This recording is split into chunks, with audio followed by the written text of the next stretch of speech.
wanti nuti har'a ilaallu afaan Oromoo akkaataa itti guddifnu, afaan Oromoo akkaataa itti rakkoo inni qabu irraa gama rakkoo san irraa hiikutti kan itti ceenu yookaan immoo kan wal gargaaru irratti kan xiyyeeffadhe ta'a. Kanaaf kana qofaa miti.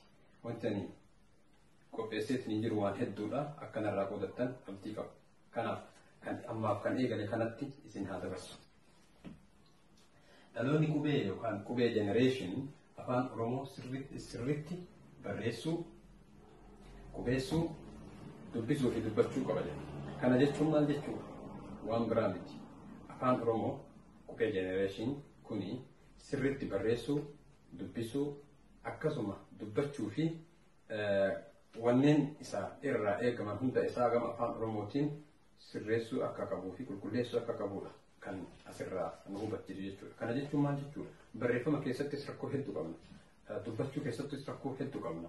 Akkasuma ammootiyyuu dubbisuu keessattis rakkoo hedduu qabna. Kana irratti xiyyeeffadhee isin rakkoo silaa jiru kana hagam tokko akka wal hubachiifnu yookaan ammootiyyuu akka walirraa hiiknuuf isin fuuldura dhaabbadhe jechuudha. Kana jechuun ulaagaa ittiin barreeffama sirreeffachuu, ulaagaa ittiin barreessuu sirreessuu, ulaagaa ittiin dubbachuu sirreessuudha.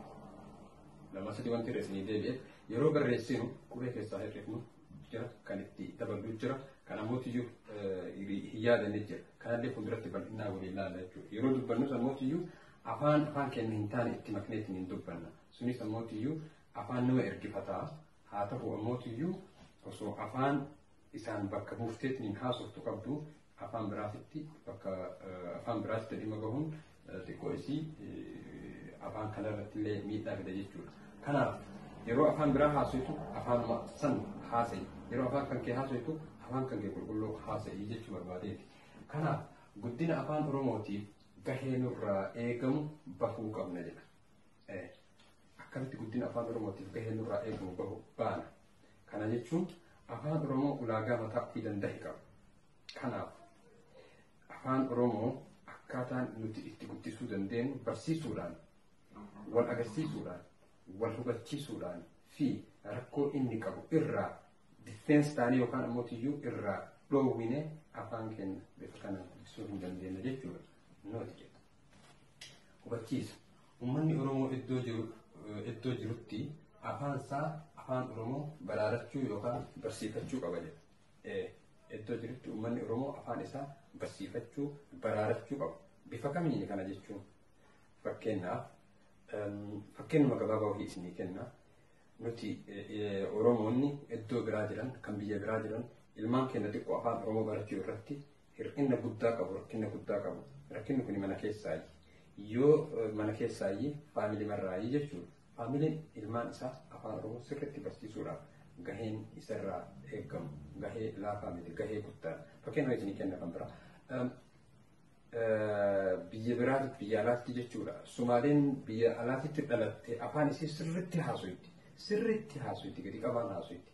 Uummanni Oromoo ammootiyyuu dhalattoonni biyya biraatti dhalatan afaan Oromoo hin rakkisan baay'isanii haasa'anii. Kanaaf afaan Oromoo akka isaan haasa'an dhiibbaa itti gochuu qabdanii jechuudha. Kan itti aanu seerluga afaan Oromooti. Mee waliin haa ilaallu. Seerluga afaan Oromoo. Seerluga jechuudha. Seerluga. Jechi kun jechoota lama irraa uumame. Innis seeraa fi lugaa jechuudha. Seerluga afaan Oromoo wanneen armaan gadii kanneen of keessaa qaba. Isaanan amma asitti agartan kunniin ulaagaadha. Kana malees kan irraa hambisee jira. Isaanan duratti dubbanne san jechuudha.